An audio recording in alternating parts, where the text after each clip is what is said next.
Ezequiel, nosso obreiro, nosso companheiro, nosso amigo. Você pode dar uma linda salva de palmas ao Senhor pela vida do estado dele.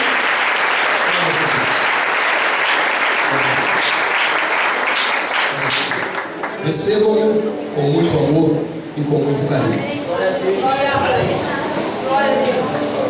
A paz do Senhor, irmãos. Podem sentar.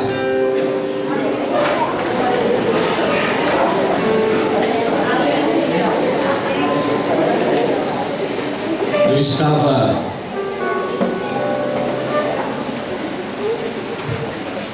em São Gonçalo um mês atrás, mais um pouco.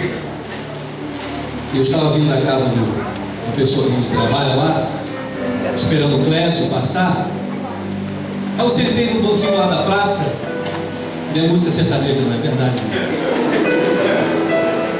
Eu comecei a falar com o Senhor: Senhor, por que de tudo isso? O Senhor parece que me coloca numa sinuca que nem bico tem, eu não sei nem para que lado. E comecei a não murmurar, não é murmurar, eu comecei a questionar a mim mesmo e colocando para o Senhor o que poderia estar acontecendo. O celular está ali, e de repente chegou um homem perto de mim, um mendigo, sem uma perna. Ele perguntou: posso me assentar? E eu falei: agora. Até brinquei limpando o banco para ele, ele sentou. E ele falou assim para mim, está gravado ali, naquele celular, porque quando ele começou a falar, eu senti que era de Deus, já liguei e deixei gravado. Ele falou assim: por que você fala comigo? Você tem que falar para eles. Aquilo que eu colocar para você falar naquele dia, fale. E deixa o resto, porque o meu espírito é quem convence o homem e a mulher. Mentiu, está gravado ali. Ele falou assim: pregue a minha palavra, o resto deixa comigo. Aí na hora a gente vira A prova é tão grande, irmãos, para trazer essa palavra, que o óculos até quebrou ali agora, ó. Você vê, né? Até os 45 do segundo tempo. Mas vamos lá, curva sua cabeça. Deus, Tu sabes que a minha carne treme ao trazer uma palavra igual a esta. Não é notório a mim ofender ninguém, constranger ninguém. Ao contrário, eu quero fazer o que está escrito em Hebreus 12:11, que a palavra de correção, no presente momento, ela traz tristeza, mas no passar do tempo, ela produz um gozo. Ó Senhor, eu espero que nessa noite Tu traga cativo, Senhor, a mente do Teu povo para esta palavra desta noite. Senhor, é claro que todo pregador, a coroa da palavra é salvação de almas. Mas quem disse que nós já estamos salvos? Outros sim precisamos, Senhor, caminhar e conquistar a salvação. E que nesta noite, todos nós possamos sair daqui sabendo que haverá um tempo, que não haverá mais tempo, para os nossos corações. Amém, Senhor. Louvado seja Deus. Queridos, eu só trouxe que eu saiba duas palavras igual a essa. Uma, aqui mesmo, faz uns 12 anos. E ao final da palavra, a igreja começou a se ajoelhar, teve gente que deitou no chão, chorando, em pranto. E eu, por minha vez, né, também ajoelhamos, e foi um despertar de Deus muito grande. Eu confesso, irmãos, que muitos e muitos dias depois, tinha pessoas que se encontravam comigo e falavam assim: olha, ainda estou me alimentando daquela palavra. E eu falei: Deus sempre faz isso. Eu poderia falar de muitas outras coisas, mas o Senhor colocou esta palavra.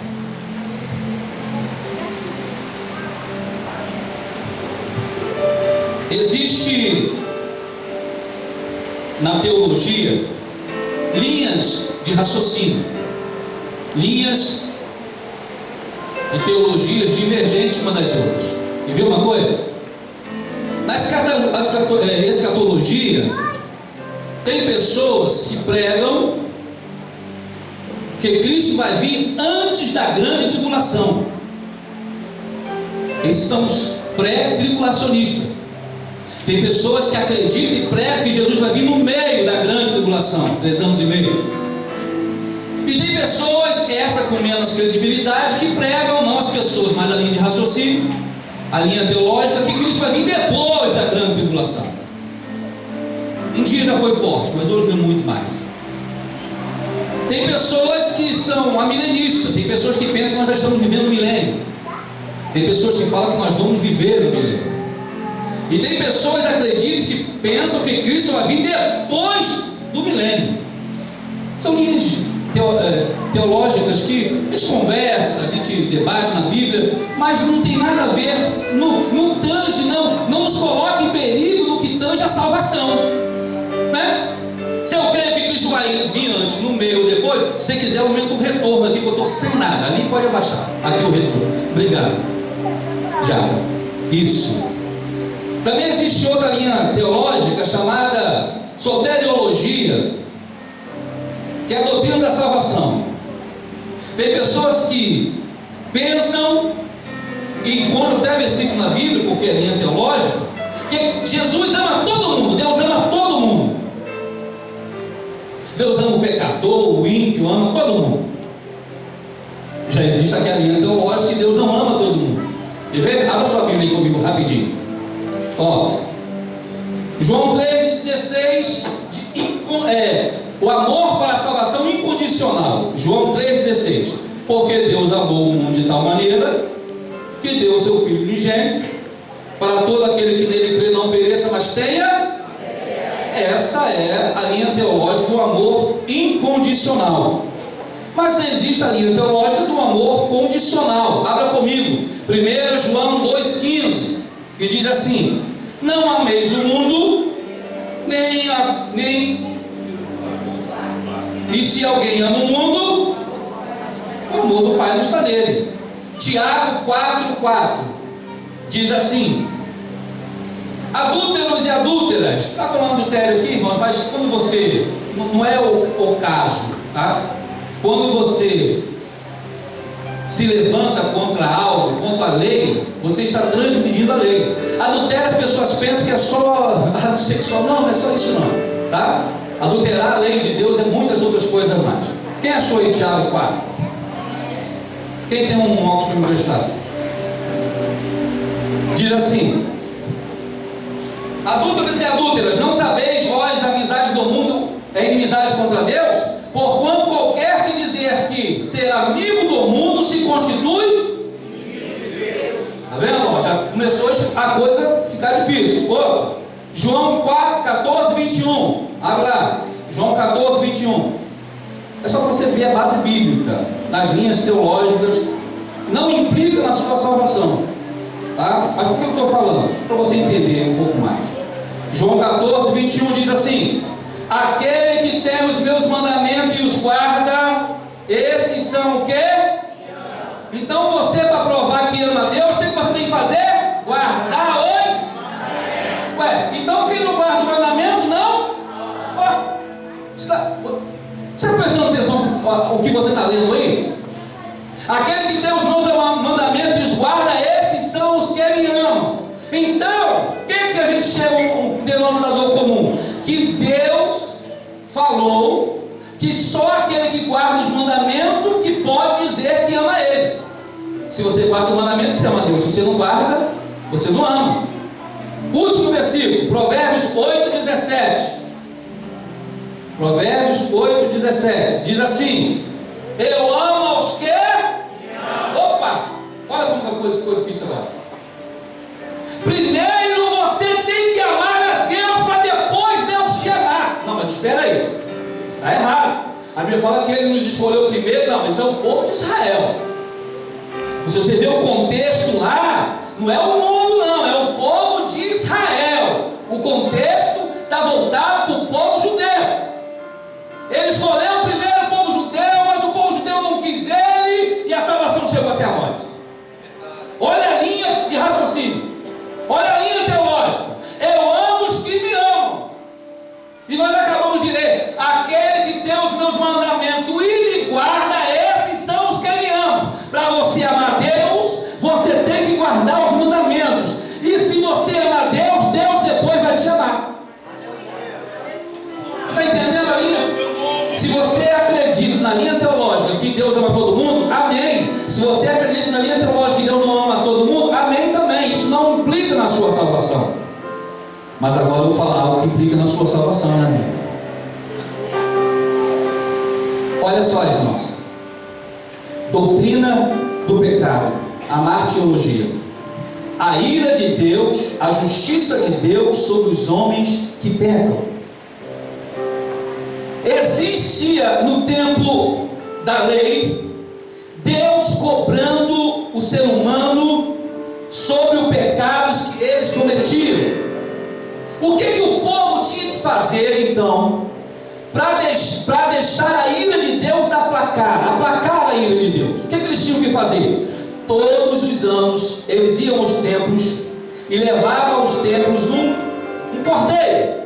E o que eles faziam? Degolavam o cordeiro na bacia do propiciatório, e o sangue ficava pingando, e depois de fazer toda aquela liturgia, o sumo sacerdote subia aqui em cima, e quando ele subia no lugar santo dos santos, Deus falava com ele. Ele vinha junto com o sacerdote, que só podia subir até aí, ia na porta do tabernáculo e levantava as duas mãos. Quando ele levantava as duas mãos, o que o povo entendia? Que já estava de joelho há muito tempo, tremendo.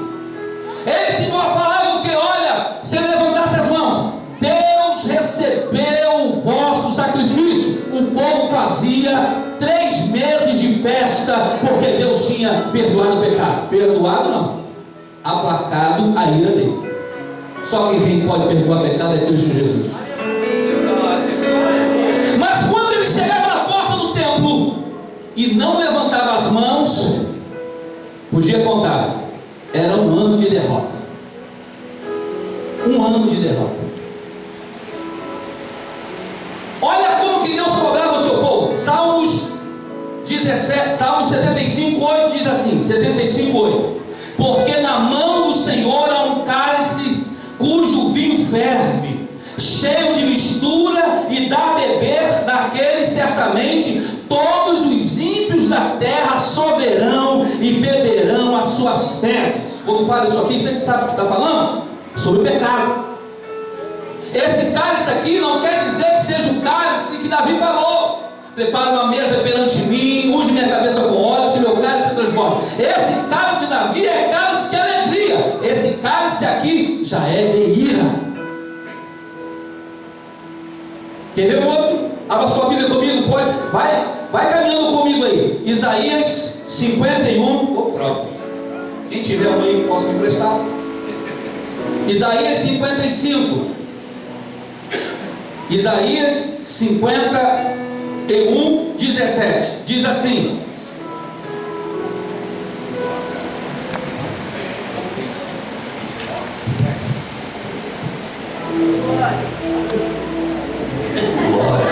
glória a mais. Isaías 51:17 diz assim: desperta, levanta-te, ó Jerusalém, que bebeste da mão do Senhor o cálice da tua ira. Mais uma vez, Deus dando ao povo pecador a sua ira em forma de cálice. Apocalipse 16:19. Só estou preparando, vocês vão entender aonde Deus quer chegar nessa noite. Apocalipse 16, 19, diz assim: e a grande cidade fendeu-se em 3 partes, as cidades das nações caíram da grande Babilônia, e se lembrou Deus a lhe dar o cálice da sua ira. O que eu quero dizer para você? Toda vez que o povo pecava e Deus os advertia, mas eles não se convertiam à palavra de Deus, Deus derramava a sua ira. Quer ver uma coisa? O povo do dilúvio, Deus derramou a sua ira. O povo de Nínive, 40 anos depois que Jonas esteve lá, Deus destruiu a cidade.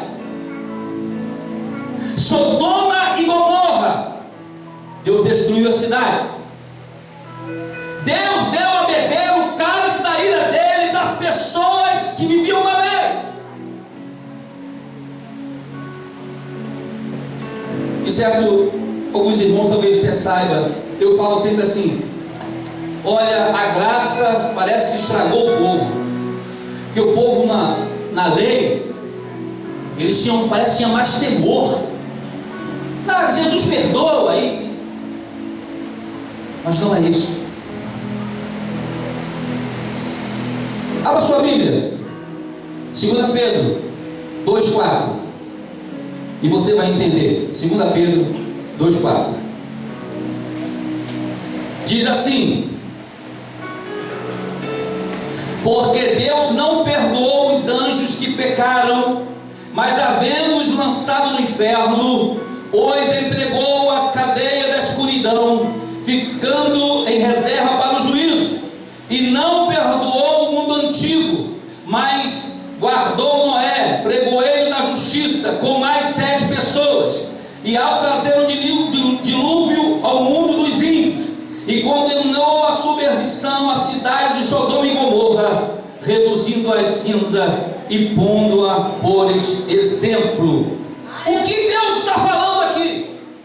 Deus está falando que colocou Sodoma e Gomorra como exemplo. Por que exemplo? Porque todos que pecavam teriam que beber da ira de Deus. Sodoma e Gomorra bebeu da ira de Deus, as 2 cidades. Nínive depois bebeu da ira de Deus. O povo do dilúvio, a terra toda bebeu da ira de Deus. Aí eu te pergunto, por que nosso tempo a gente passa batido? Por que nos tempos atuais o homem peca? Os homens muitas das vezes falam: Deus, eu te odeio, e continua tudo a mesma coisa. Nos dias de hoje o santo parece que virou banal, e o profano está em evidência. O que parece é que essa geração que nós estamos vivendo dizem ser a melhor geração de todos os tempos. A geração onde jovens, como estão aqui, se reúnem, mas não é para adorar o Senhor num culto igual a este, é para ir para uma balada gospel. Os jovens se reúnem é para passar a noite toda em um lugar conversando, dançando, mas não se tem coerência com a palavra. Aleluia. A geração que nós estamos vivendo é uma geração de crentes, de pessoas que não querem pagar o preço para que a salvação chegue ao teu vizinho do lado. É uma geração que, quando olha para Estevão, fala: Estevão era um bobo, morreu por pregar a verdade. É uma geração que, quando olha para Pedro, que fala assim: não, eu não sou digno de ser crucificado igual a ele, me coloca de cabeça para baixo. Deus, aleluia. É uma geração que, quando vê André morrer em forma de X e cruz, é uma geração que, quando vê Isaías ser cerrado ao meio e prensado entre 2 pranchas. Meu Deus, aleluia. É uma geração onde vê Filipe amarrado em um animal, e o animal batia-se no animal, o animal saía pela estrada, ele amarrado sem poder se levantar, foi esfolando o seu corpo no meio da cidade, e os pedaços foram ficando aí para trás. Mas não estão nem aí. É uma geração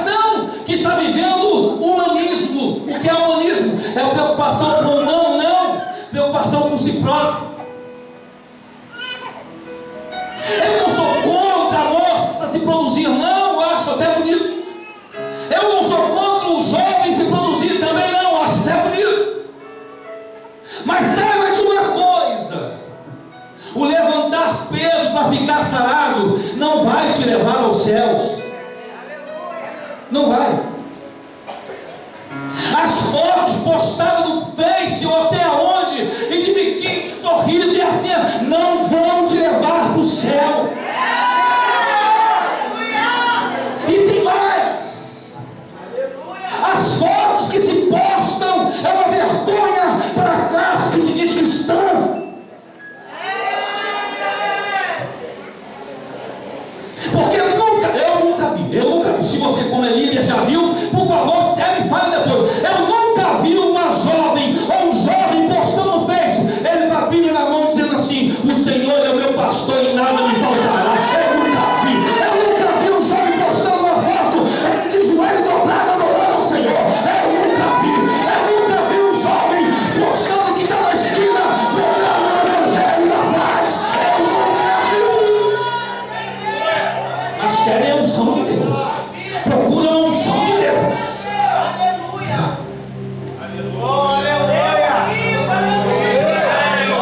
Há um cálice que nós devemos beber. Se nós não melhorarmos, se nós não voltarmos para o genuíno evangelho, esse cálice que foi derramado lá atrás, nós vamos beber dele hoje. Porque chegará um tempo que não haverá mais tempo. Você sabe o teor dessa palavra? Chegará um tempo em que muitos, Deus queira que nenhum aqui, como disse ontem, baterão nas portas, procurarão, ligarão para o pastor, pelo WhatsApp, pelo Facebook: o que está acontecendo? Onde está todo mundo? O tempo é hoje. O tempo é hoje. O tempo é já. O tempo é agora. É agora que Deus está contando com você. É agora que Deus quer te levantar. É hoje que Deus quer fazer uma aliança com você e você refazer a aliança com Deus.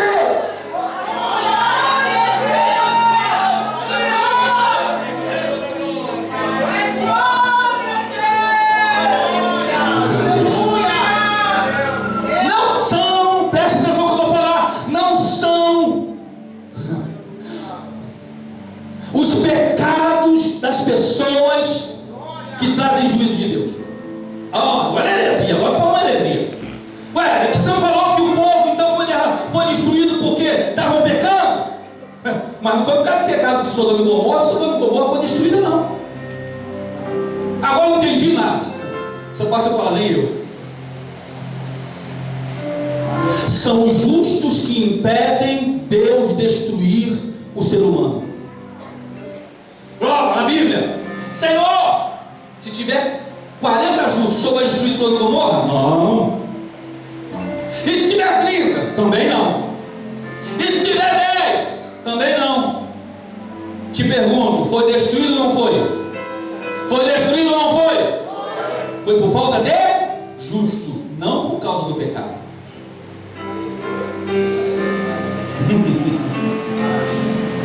Glória a Deus. Deus derramou o cálice sobre as nações passadas. Não foi por causa do pecado deles, foi por causa que voltou justo. E o que está faltando nos dias de hoje é profeta que fale o que Deus quer que ele fale no